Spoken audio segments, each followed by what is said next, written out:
Welcome back to मेधा गुरु। मैं मधु, chemistry faculty. Students, आज हम लोग क्लास 10th आईसीएसई का चैप्टर नंबर 10 स्टार्ट कर रहे हैं, जो कि है study of compounds nitric acid. तो स्टूडेंट्स, 4 ऐसे कंपाउंड्स हैं जिनके बारे में आपको स्टडी करना है, और ये 4 चैप्टर बहुत इंपॉर्टेंट है बिकॉज इनसे 20 मार्क्स के क्वेश्चन पूछे जाएंगे आपके बोर्ड एग्जाम में। तो वो 4 कंपाउंड है hydrogen chloride, ammonia, nitric acid and sulphuric acid. तो हाइड्रोजन क्लोराइड और अमोनिया का वीडियो ऑलरेडी अपलोडेड है मेधा गुरु के यूट्यूब चैनल पर, आप चेक कर लीजिए, आप पढ़िए, आप शॉर्ट नोट्स बनाइए। और उसके बाद आज हम लोग स्टार्ट कर रहे हैं नाइट्रिक एसिड। तो इसका भी मेरे साथ साथ आप नोट्स बनाइए, क्योंकि एक बार आप अगर नोट्स बना लेंगे, एक शॉर्ट नोट्स आपका होना बहुत ज़रूरी है, क्योंकि अगर शॉर्ट नोट्स रहेगा तो आप एग्जाम के एक दिन पहले भी अगर उसे पढ़ेंगे तो आपके माइंड में वो रहेगा और इससे रिलेटेड क्वेश्चन भी आप सॉल्व कर पाएंगे। ठीक है स्टूडेंट्स, तो एक बेसिक चीज़ कि इन चारों कंपाउंड्स के बारे में आपको क्या क्या स्टडी करना है। तो इनका preparation, physical property, chemical property, इसका टेस्ट और अकरेंस और यूजेस। तो यूजेस तो इस साल ओमिट कर दिया गया है, तो यूजेस के अलावा बाकी जितने कुछ है सारा कुछ हमें डिटेल में जानना है। तो आज हम लोग जो कि स्टार्ट कर रहे हैं नाइट्रिक एसिड, तो चलिए स्टार्ट करते हैं। तो सबसे पहले हम लोग थोड़ा बेसिक जान लेते हैं कि नाइट्रिक एसिड का फॉर्मूला क्या होता है। तो आई थिंक आप सबको पता है, इट इज़ HNO3। अगर मैं आपसे पूछूं कि नाइट्रस एसिड का क्या फॉर्मूला होता है, तो नाइट्रस में एक ऑक्सीजन कम हो जाता है और वो हो जाएगा HNO2। ठीक है, बट आज हम लोग स्टडी कर रहे हैं नाइट्रिक एसिड के बारे में, तो इस पे हम फोकस करेंगे। Relative molecular mass. Molecular mass क्या होता है? The sum of atomic mass present in a molecule. उस मॉलिक्यूल में जितने भी नंबर ऑफ एटम्स हैं, उन एटम का मास का सम हो जाएगा मॉलिक्यूलर मास। तो अगर बोल दिया जाए calculate the molecular mass of HNO3, तो कैसे निकालेंगे? तो सिंपली सारे एटम का मास ऐड कर देंगे। हाइड्रोजन का मास 1 होता है, नाइट्रोजन का मास 14 होता है और ऑक्सीजन का मास 16 होता है। बट क्योंकि यहाँ पे 3 ऑक्सीजन है तो 16 × 3, ठीक है। और इन सब का यूनिट AMU, क्योंकि हमेशा हम लोग एटॉमिक मास या किसी भी चीज़ का मास हम लोग किसी के रिस्पेक्ट में निकालते हैं। और किसके रिस्पेक्ट में? तो कार्बन का C12 आइसोटोप का 1/12 पार्ट। ठीक है, तो अब इसको ऐड करिए, 14 + 16 3 48, जो कि हो जाएगा 63 AMU। तो रिलेटिव मॉलिक्यूलर मास इसका कितना हो गया? 63। आई होप ये क्लियर हो गया होगा। अब इसका स्ट्रक्चर कैसा होता है, अगर आपसे स्ट्रक्चर पूछा जाए,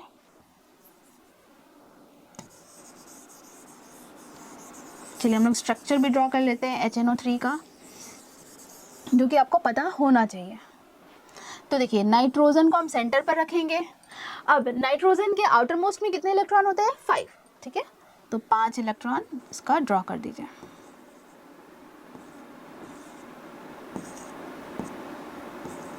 ठीक है, अब यहाँ पर एक नाइट्रोजन है, हाइड्रोजन 1 है और ऑक्सीजन 3 है।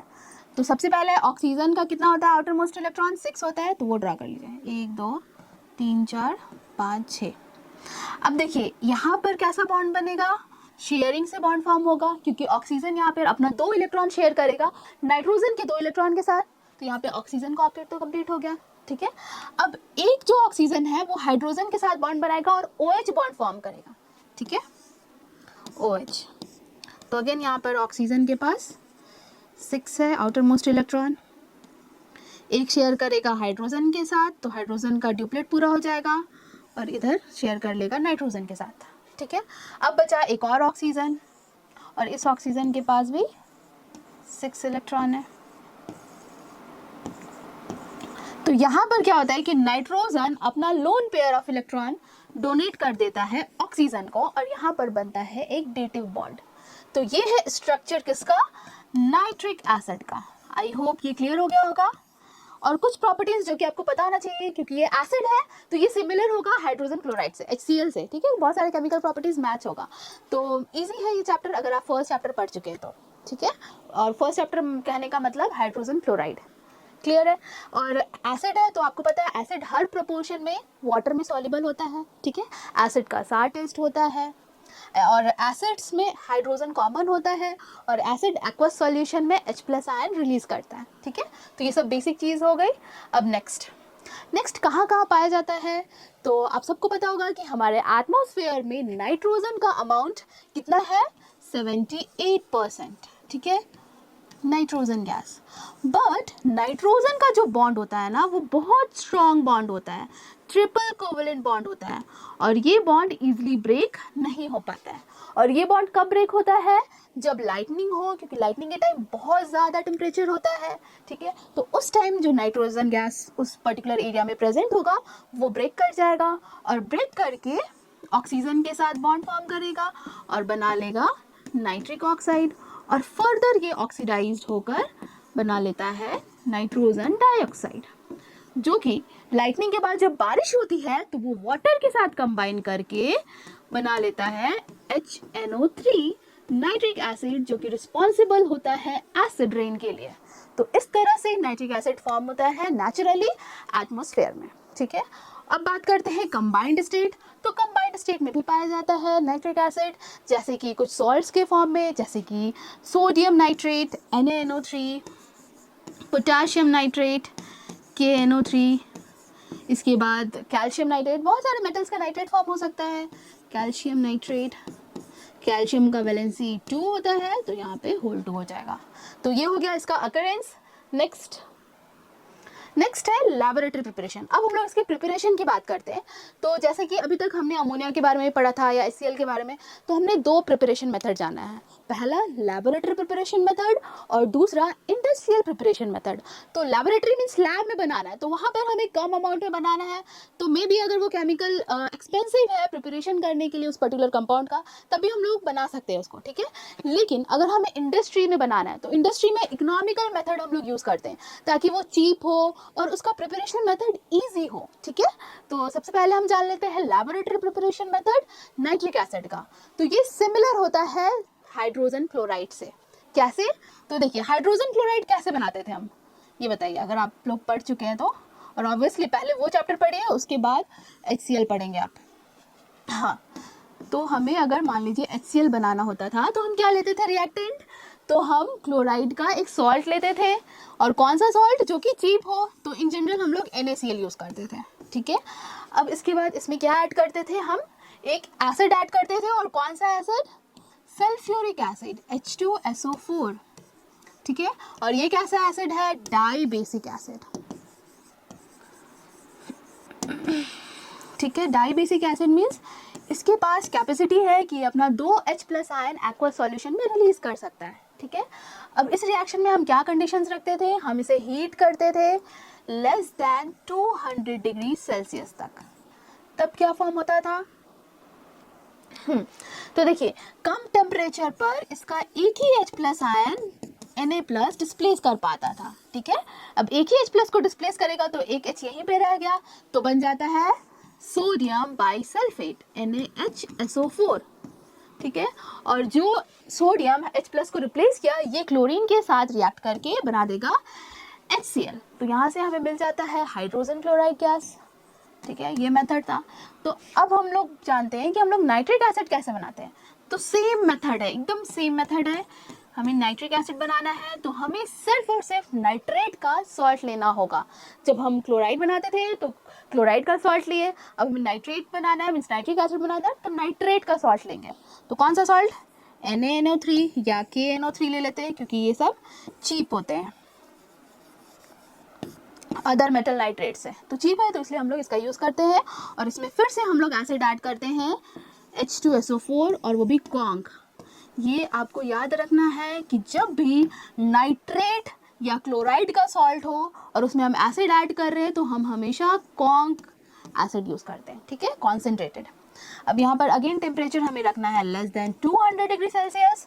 तो कम टेम्परेचर पर इसका एक ही H+ आयन रिलीज होगा एक्वा सोल्यूशन में, यानी कि सोडियम एक ही H को रिप्लेस कर पाएगा, है ना। इसका एक H को रिप्लेस कर दिया तो ये सोडियम, एक हाइड्रोजन यहाँ है और सल्फेट के साथ बना लेगा सोडियम बाइसल्फेट NaHSO4, और एक H+ जो बाहर गया वो NO3- के साथ रिएक्ट करके बना लेगा HNO3, जो कि है नाइट्रिक एसिड, और इसका फ्यूम्स हमें मिल जाएगा गैस, ठीक है। आई होप ये क्लियर हो गया होगा।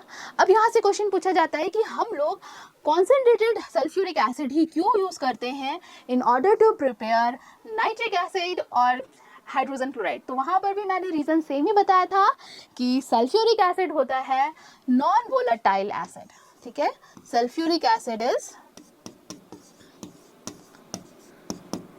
Non volatile acid. Non volatile acid means ये इजली वेपराइज नहीं होता है, ठीक है, easily vaporise means liquid state से गैसियस स्टेट इजली कन्वर्ट नहीं होता है। तो यहाँ पर क्या हो रहा है कि हम कॉन्क लेते हैं और इसमें NO3 ऐड किए और इसे हीट भी दे रहे हैं। तो हीट देने से अगर हम यहाँ पर कोई और एसिड यूज़ करते हैं, लेट्स सपोज हम लोग यहाँ पर HCl यूज़ करते हैं, तो ये तब भी क्या बनेगा, HNO3 ही बनना चाहिए था और NaCl बनना चाहिए था।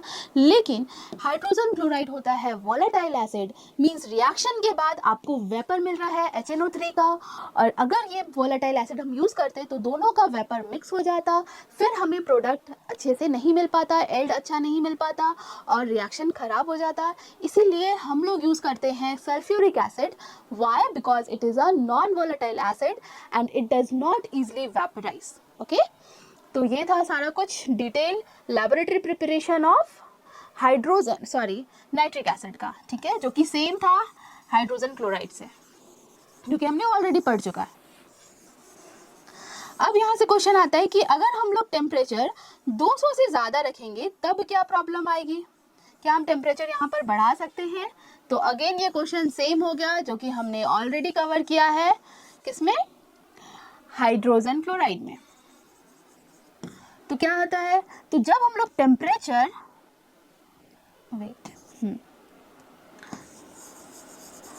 तो अगर हम temperature more than 200 degree Celsius देंगे तब क्या क्या प्रॉब्लम आएगा? तो सबसे पहला प्रॉब्लम ये आता है कि अगर कम टेम्परेचर पर रिएक्शन हो जा रहा है तो हम क्यों ज़्यादा टेम्परेचर दें, क्यों फ्यूल वेस्ट करें? तो रीज़न हो जाएगा फ्यूल वेस्ट। फ्यूल वेस्टेज अगर टेम्परेचर ज़्यादा देंगे तो। दूसरा रीज़न कि हम लोग यहाँ पर ग्लास अपरेटस यूज़ कर रहे हैं, तो हो सकता है बहुत ज़्यादा टेम्परेचर देंगे और ये रिएक्शन भी एसिड का है तो ग्लास ब्रेक कर सकता है, तो ग्लास अपरेटस में ब्रेक।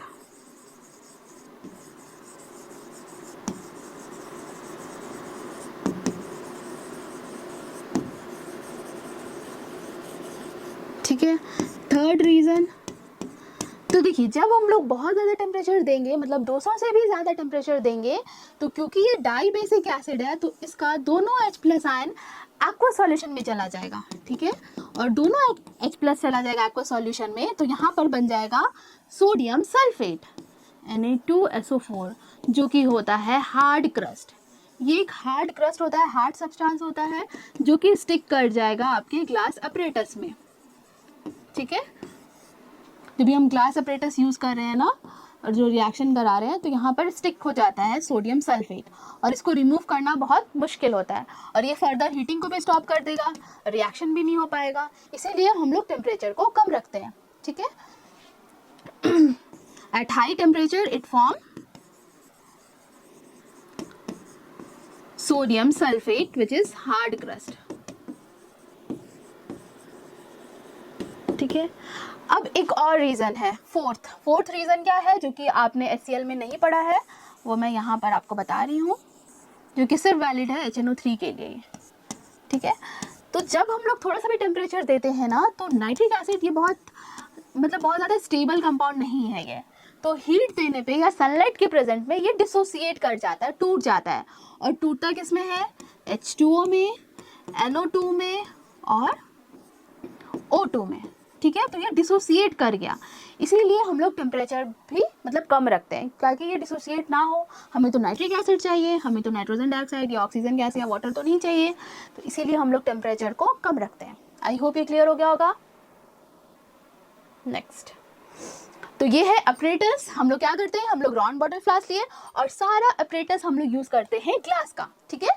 यहाँ पर हमने NaNO3 लिया या फिर KNO3 यूज़ कर लेते हैं क्योंकि ये दोनों चीप है, बाकी सारे मेटल नाइट्रेट्स हैं, ठीक है। अब हमें इसे हीट करना है और ऊपर से हम लोग सप्लाई करते हैं कॉन्क सल्फ्यूरिक एसिड, क्लियर। तो यहाँ से नाइट्रिक एसिड का वेपर निकलेगा और इसे हम कलेक्ट कर लेते हैं एक दूसरे राउंड बॉटल फ्लास्क में और यहाँ पर हम इसे कूल करते हैं, कंडेंस करते हैं, ताकि जो नाइट्रिक एसिड का जो वेपर है वो लिक्विड फॉर्म में कन्वर्ट हो जाए और हमें मिल जाए नाइट्रिक एसिड, ठीक है। इसका हमें लिक्विड फॉर्म बनाना है, तो हम इस गैस को लिक्विफाई करते हैं, कंडेंस करेंगे तो लिक्विड गैसियस फॉर्म कन्वर्ट हो जाएगा लिक्विड में, क्लियर है। अब एक और इम्पॉर्टेंट चीज, जो प्योर नाइट्रिक एसिड होता है, pure nitric acid it is colourless, ये कलरलेस होता है। लेकिन अगर आप लैब में देखेंगे ना अपना नाइट्रिक एसिड, या जब हम प्रिपेयर करते हैं इस तरह से, तो हमें येलो कलर का नाइट्रिक एसिड मिलता है। पूछते हैं इसका रीज़न क्या है। इसका रीज़न ये है कि मैंने आपको बताया कि HNO3 को अगर थोड़ा सा भी टेम्परेचर मिलता है तो ये डिसोसिएट कर जाता है। और डिसोसिएट किस में करता है? H2O, NO2 एंड ऑक्सीजन में। और ऑक्सीजन तो कलरलेस है, ये तो वाटर है, बट नाइट्रोजन डाइऑक्साइड का रेडिश ब्राउन गैस होता है, रेडिश ब्राउन कलर का ये गैस होता है, रेडिश ब्राउन गैस। ठीक है, तो यहाँ पर जब HNO3 आ रहा है तो डिसोशिएट होगा, यानी कि कुछ वेपर्स रेडिश ब्राउन कलर के भी होंगे।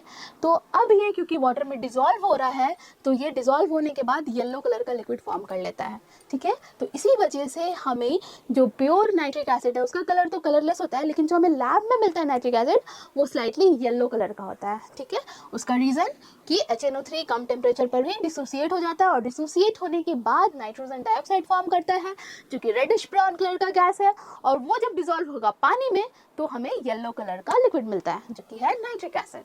आई होप ये क्लियर हो गया होगा। तो ये मैंने ऑलरेडी आपको बता दिया। चिल सॉल्ट पेपर किसे कहते हैं? सोडियम नाइट्रेट को। ठीक है, इसका कॉमन नेम है। उसके बाद हमें लेना है सल्फ्यूरिक एसिड H2SO4, वो भी कॉन्क लेना है।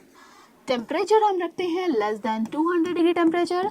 तो इस टेम्परेचर पर एक ही H+ आयन एक्वा सॉल्यूशन में जाता है, यानी कि सोडियम एक ही H को यहाँ से रिप्लेस करेगा और बनाएगा कंपाउंड सोडियम हाइड्रोजन जो यहाँ पे रह गया और सल्फेट NaHSO4। इसे हम बोलते हैं सोडियम हाइड्रोजन सल्फेट या सोडियम बाइसल्फेट, और इसके साथ साथ हमें नाइट्रिक एसिड मिल जाता है। आई होप ये क्लियर है। नेक्स्ट तो देखिए, आपने जो नाइट्रिक एसिड बनाया वो आपको लैब में मिलता है येलो कलर का, बट प्योर नाइट्रिक एसिड होता है कलरलेस। तो आप चाहते हैं येलो कलर नाइट्रिक एसिड को चेंज करना कलरलेस नाइट्रिक एसिड में, तब आप क्या उसे चेंज कर सकते हैं? तो हाँ, हम उसे चेंज कर सकते हैं अगर आप इन दोनों कंडीशन में से किसी भी एक कंडीशंस को फॉलो करें। तो सबसे पहला कंडीशन है यूजिंग ड्राई एयर और कार्बन डाइऑक्साइड। तो अगर आप कार्बन डाइऑक्साइड गैस को पास करते हैं एक्सेस में, तब क्या होगा ना कि कार्बन डाइऑक्साइड गैस क्योंकि हैवियर होता है नाइट्रोजन डाइऑक्साइड से, तो कार्बन डाइऑक्साइड गैस फोर्स करेगा NO2 को बाहर करने में, और NO2 के ही कारण तो येलो कलर का हमें एसिड मिल रहा था। तो इसीलिए जब वो ऊपर आ जाएगा तो फर्दर वो एसिड बना लेगा और येलो कलर चेंज हो जाएगा कलरलेस नाइट्रिक एसिड में। ठीक है, अब बात करते हैं दूसरे कंडीशंस। दूसरा कंडीशन है कि अगर आप पानी एक्सेस में ऐड करेंगे तो NO2 फर्दर डिसॉल्व हो जाएगा और बना देगा नाइट्रिक एसिड। तो ये दो कंडीशंस हैं, ये भी इंपॉर्टेंट है, एग्जाम में पूछा जा सकता है, तो आप इसको नोट बना के लिख लेंगे। ठीक है, अब नेक्स्ट बात करते हैं इसकी प्रिकॉशंस की। तो जब भी हमें नाइट्रिक एसिड बनाना है तो सबसे पहला प्रिकॉशन जो आपको ध्यान में रखना है कि नाइट्रिक एसिड होता है strong oxidising agent. Strong oxidising agent means ये दूसरे सब्सटेंस को ऑक्सीडाइज कर देता है। मीन्स किसी भी अदर सब्सटेंस के कांटेक्ट में अगर नाइट्रिक एसिड आता है तो उसको ऑक्सीडाइज कर देता है, मीन्स ऑक्सीजन का लेयर फॉर्म कर लेगा।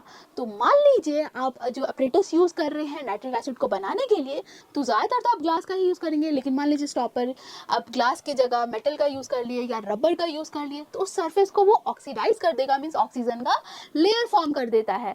इसीलिए हम लोग जब भी नाइट्रिक एसिड बनाते हैं तो हमें ध्यान में रखना है कि सारा अपरेटस हम लोग ग्लास का ही यूज़ करें। ठीक है, दूसरा प्रिकॉशंस, आप सबको पता है कि HCl हो या नाइट्रिक एसिड हो, ये सारे वोलेटाइल एसिड होते हैं। मीन्स जब भी हम इनको प्रिपेयर करते हैं तो हमें इसका वेपर मिल रहा है।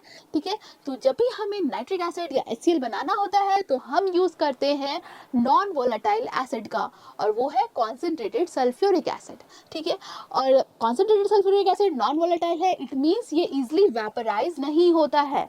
तो जब रिएक्शन हो रहा है, रिएक्शन के बाद हमें वेपर मिल रहा है, तो मान लीजिए आप जो एसिड यूज कर रहे हैं वो वोलेटाइल एसिड ही यूज कर रहे हैं, तो दोनों का वेपर फिर मिक्स हो जाएगा, फिर हमें प्रोडक्ट नहीं मिल पाएगा। इसीलिए हम लोग जब भी ये दो एसिड बनाते हैं HCl और HNO3, तो हमें यूज करना है concentrated sulphuric acid. Reason, it is a non volatile acid, it does not vaporise easily. ठीक है, बहुत ज़्यादा टेम्परेचर पर ही वेपोराइज करेगा। इसीलिए ये हो गया दूसरा प्रिकॉशंस, ध्यान में रखना है कि हमें यूज़ करना है कॉन्क H2SO4। नेक्स्ट टेम्परेचर वाला तो मैंने ऑलरेडी आपको बताया है कि टेम्परेचर हमें रखना है लेस देन 200 डिग्री सेल्सियस। अगर ज़्यादा टेम्परेचर रखेंगे तो बहुत सारी प्रॉब्लम्स आ जाएंगी।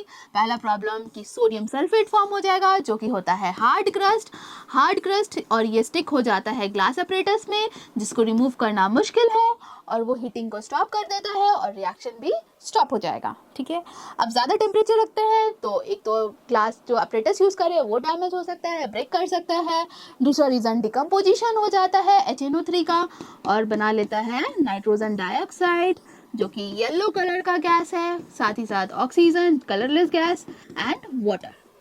ठीक है, नेक्स्ट वेस्टेज ऑफ फ्यूल, कि कम टेम्परेचर पर ही रिएक्शन हो जा रहा है तो हमें फ्यूल क्यों वेस्ट करना।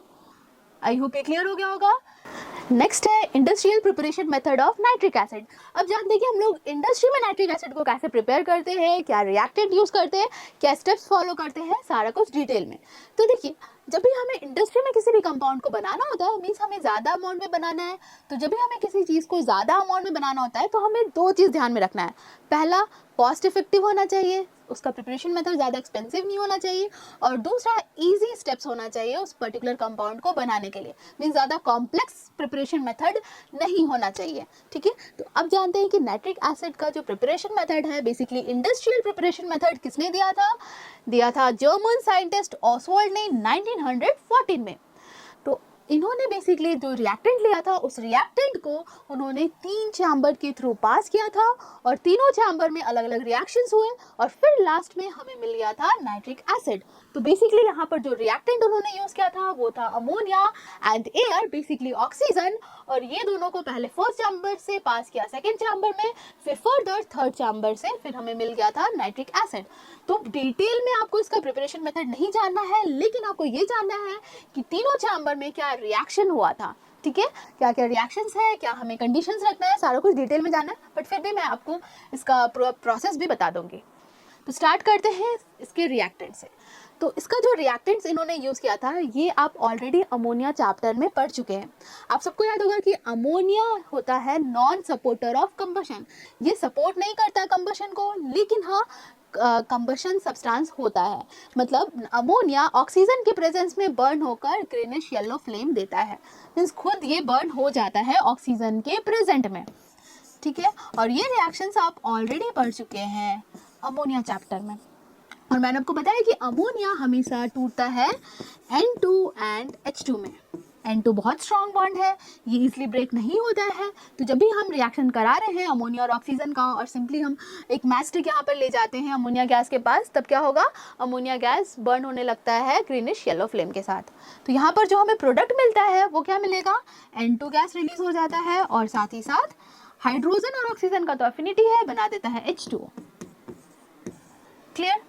तो ये रिएक्शन आप ऑलरेडी पढ़ चुके हैं, बट एक रिएक्शन और था जो आप अमोनिया चैप्टर में पढ़े थे, वो था catalytic oxidation of ammonia. Means अगर आप ऑक्सीडेशन करा रहे हैं अमोनिया का कैटलिस्ट के प्रेजेंट में और वहाँ पर आप हीट भी दे रहे हैं राउंड अबाउट 800 डिग्री सेल्सियस तक, तब क्या प्रोडक्ट मिलता है। देखिए, ये रिएक्शंस आप ऑलरेडी पढ़ चुके हैं अमोनिया चैप्टर में। अमोनिया अगेन फर्दर डिसोसिएट होगा N2 एंड H2 में। अब यहाँ पर हमें कंडीशन रखना है कि हमें इन दोनों गैस को पास करना है कैटलिस्ट प्लैटिनम के प्रेजेंट में, और टेम्परेचर जो देते हैं वो देते हैं राउंड अबाउट 700 से लेके 800 डिग्री सेल्सियस तक।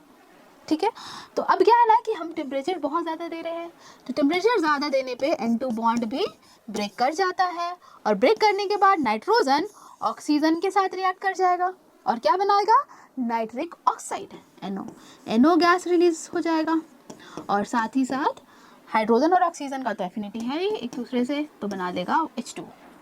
आई होप ये क्लियर हो गया होगा। तो ये जो प्रोसेस है that is catalytic oxidation of ammonia, यही फर्स्ट स्टेप होता है ऑसवाल्ड प्रोसेस का। ठीक है, मीन्स फर्स्ट प्रोसेस में जो फर्स्ट स्टेप जो इन्होंने क्या किया, अमोनिया लिया 1 वॉल्यूम में और एयर इन्होंने लिया 10 वॉल्यूम में। अब क्वेश्चन पूछा जाता है कि इन्होंने एयर ज़्यादा अमाउंट में क्यों लिया, अमोनिया 1 वॉल्यूम में ही क्यों लिया। तो रीज़न ये है कि हमें चाहिए ऑक्सीजन, और एयर में ऑक्सीजन 20% में ही प्रेजेंट है है ना, अराउंड अबाउट 20%, और हमें चाहिए ऑक्सीजन, इसीलिए ज़्यादा अमाउंट एयर का यूज़ किया गया। और दूसरा रीज़न है ना कि ऑक्सीजन का यूज़ तीनों चैम्बर में होता है, ठीक है, इसीलिए हमें तीनों स्टेप्स में ऑक्सीजन चाहिए, इसलिए हम लोग ज़्यादा अमाउंट एयर का यूज़ करते हैं। तो इसका जो फर्स्ट स्टेप है that is catalytic oxidation of ammonia, ये रिएक्शन है। अब इस रिएक्शन को हम लिख लेते हैं ऊपर, अमोनिया ऑक्सीजन, कंडीशंस याद रखना है, प्लैटिनम, टेम्परेचर 700 डिग्री सेल्सियस से 800 डिग्री सेल्सियस, बनता है नाइट्रिक ऑक्साइड एंड H2O। और एक इम्पॉर्टेंट चीज़ आपको ध्यान में रखना है कि ये रिएक्शन होता है एक्सोथर्मिक रिएक्शन, मीन्स यहाँ पर ट्रिमेंडस अमाउंट ऑफ हीट भी रिलीज हो रहा है, यानी कि जब हम दोनों रिएक्टेंट को लिए और टेम्परेचर जब हमें दे दिए इसका राउंड अबाउट 800 डिग्री सेल्सियस तक, तो जब रिएक्शन प्रोसीड होने लगा तब हमें हीटिंग को स्टॉप कर देना है, ठीक है। अगर हीटिंग स्टॉप कर भी देंगे तो क्योंकि इस रिएक्शन से हीट भी रिलीज हो रहा है और वही हीट फर्दर रिएक्शन को प्रोसीड करने में हेल्प करेगा, ठीक है, यानी कि आपको बार बार हीट करने की जरूरत नहीं पड़ेगी रिएक्टेंट को। ये हो गया फर्स्ट स्टेप, आई होप ये क्लियर हो गया होगा। अब नेक्स्ट स्टेप क्या होता है, तो देखिए यहाँ पर ये दोनों गैस को लाया गया, कैटलिस्ट यूज़ किया गया, हीट दिया गया, तो यहाँ से नाइट्रिक ऑक्साइड रिलीज़ हुआ। अब यहाँ पर हीट एक्सचेंजर मींस अभी जो NO गैस जो बना ये बहुत ज़्यादा गर्म होगा, तो अब हम इसे थोड़ा सा कूल करना है। तो कूल करने के लिए हम लोग यहाँ पे वाटर यूज़ कर लेते हैं ताकि ये ठंडा हो जाए और फर्दर एयर मीन्स ऑक्सीजन के साथ रिएक्ट करके नाइट्रिक ऑक्साइड जो है वो ऑक्सीडाइज हो जाता है और बना लेता है नाइट्रोजन डाइऑक्साइड। तो सेकेंड चैम्बर जो है इसे कहते हैं ऑक्सीडाइजिंग चैम्बर। तो फर्स्ट है कैटालिटिक चैम्बर, कैटालिटिक चैम्बर लिखेंगे।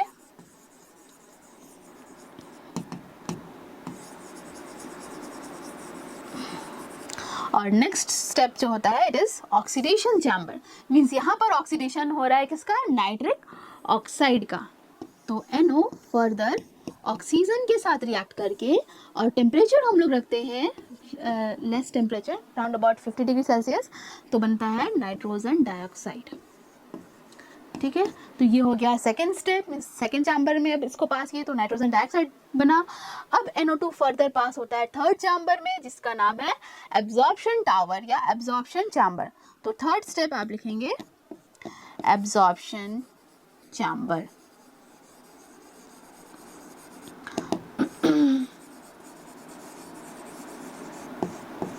एब्जॉर्प्शन चैम्बर, इसमें क्या कराना है, इसमें हमें एब्जॉर्प्शन कराना है नाइट्रोजन डाइऑक्साइड गैस का, ठीक है। एब्जॉर्प्शन किस में कराना है, तो पानी में, ठीक है, यानी कि NO2 का हम एब्जॉर्प्शन करा रहे हैं पानी में। पानी हम लोग इसमें ऐड करते हैं और ऑक्सीजन तो है ही, तो ये तीनों मिलके बना देता है नाइट्रिक एसिड, ठीक है। और इसके एब्जॉर्प्शन के लिए हम लोग यूज़ करते हैं क्वार्ट्ज। क्वार्ट्ज क्या है, क्वार्ट्ज एक ऐसा सब्सटेंस है जो कि हेल्प करता है NO2 का यूनिफॉर्म एब्जॉर्प्शन पानी में, ठीक है, यूनिफॉर्मली NO2 डिजॉल्व हो जाए पानी में, तो इसीलिए हम लोग यूज़ करते हैं क्वार्ट्ज। और क्वार्ट्ज होता है एसिड रेजिस्टेंट, मतलब एसिड से ये ख़राब नहीं होता है, इसीलिए हम लोग क्वार्ट्ज यूज़ करते हैं। तो ये था 3 स्टेप। फर्स्ट स्टेप हम लोग ऑक्सीडेशन कराए, वो भी कैसा, कैटालिटिक ऑक्सीडेशन, अमोनिया का बना नाइट्रिक ऑक्साइड, नाइट्रिक ऑक्साइड का फर्दर ऑक्सीडेशन कराया, नाइट्रोजन डाइऑक्साइड बना, नाइट्रोजन डाइऑक्साइड का एब्जॉर्प्शन कराना है पानी में तो बना देगा नाइट्रिक एसिड। क्लियर है। नेक्स्ट थर्ड स्टेप्स तो मैंने आपको ऑलरेडी बता दिया, absorption of nitrogen dioxide in water, तो क्या बन जाएगा, बन जाएगा नाइट्रिक एसिड। और एक चीज़ और, सारा रिएक्शन को आपको बैलेंस्ड फॉर्म में लिखना है, ठीक है, नहीं तो आपको आंसर आते हुए भी आपका मार्क्स कट जाएगा। क्लियर। नेक्स्ट, तो ये था फ्लो चार्ट ऑसवाल्ड प्रोसेस का। फर्स्ट हम लोग ड्राई एयर लिए और उसके बाद हमने अमोनिया गैस लिया और दोनों को मिक्स कर दिया और मिक्स किया फर्स्ट चैम्बर में जिसका नाम है कैटालिटिक चैम्बर। यहाँ पर अमोनिया ऑक्सीजन कैटलिस्ट यूज़ किए, हीट किए तो बना नाइट्रिक ऑक्साइड और हीट भी रिलीज़ हुआ। फिर हीट एक्सचेंजर से पास किए मीन्स ठंडा किए नाइट्रिक ऑक्साइड को और फर्दर इसका ऑक्सीडेशन कराए ऑक्सीडेशन चैम्बर में तो बना नाइट्रोजन डाइऑक्साइड। अब लास्ट में एब्जॉर्प्शन चैम्बर, इसमें नाइट्रोजन डाइऑक्साइड को डिसॉल्व करना है पानी में और ऑक्सीजन के प्रेजेंट में तो बन जाता है नाइट्रिक एसिड। आई होप ये भी क्लियर हो गया होगा। नेक्स्ट है, अगर आप चाहते हैं कि कॉन्सेंट्रेटेड प्योर नाइट्रिक एसिड बनाना, तो आप जो भी प्रिपेयर किए नाइट्रिक एसिड को लैब में या इंडस्ट्री में, उसका आप डिस्टिलेशन करा देंगे ओवर कॉन्सेंट्रेटेड सल्फ्यूरिक एसिड, तो आपको 98% प्योर नाइट्रिक एसिड मिल जाता है, जिसको हम फ्यूमिंग नाइट्रिक एसिड भी कहते हैं। अब जब आप नाइट्रिक एसिड को इंडस्ट्री में प्रिपेयर कर रहे हैं, तो आपको दो चीज़ ध्यान में रखना है। पहला, हम लोग हाई रेशियो लेते हैं एयर का, क्यों? क्योंकि एयर में ऑक्सीजन कम है, और दूसरा रीज़न कि ऑक्सीजन का यूज़ तीनों चैम्बर में होता है। फिर है नेक्स्ट, क्वार्ट्ज हम लोग यूज़ करते हैं एब्जॉर्प्शन चैम्बर में। क्वार्ट्ज का यूज़ क्या है कि एक तो ये होता है एसिड रेजिस्टेंट, मतलब एसिड से ये खराब नहीं होता है, और दूसरा ये हेल्प करता है नाइट्रोजन डाइऑक्साइड गैस को यूनिफॉर्मली डिसॉल्व होने में पानी में। ठीक है, आई होप ये भी क्लियर हो गया होगा। तो स्टूडेंट्स, आज की क्लास यही खत्म होता है। आई होप आप सबको अच्छे से समझ में आया होगा। तो स्टूडेंट्स, अगर अभी तक आपने मिडा गुरु को लाइक, शेयर और सब्सक्राइब नहीं किया है, तो अभी लाइक करें, सब्सक्राइब करें और दोस्तों के साथ ज़्यादा से ज़्यादा शेयर करें, ताकि उन्हें भी हेल्प हो जाए। और बेल आइकन को भी हिट करना बिल्कुल भी ना भूलें, ताकि आपको इस चैप्टर का दूसरा पार्ट मिल पाए। और दूसरे पार्ट में मैं आपको पढ़ाऊंगी नाइट्रिक एसिड का प्रॉपर्टीज़, फिजिकल एंड केमिकल, और साथ ही साथ इसके टेस्ट।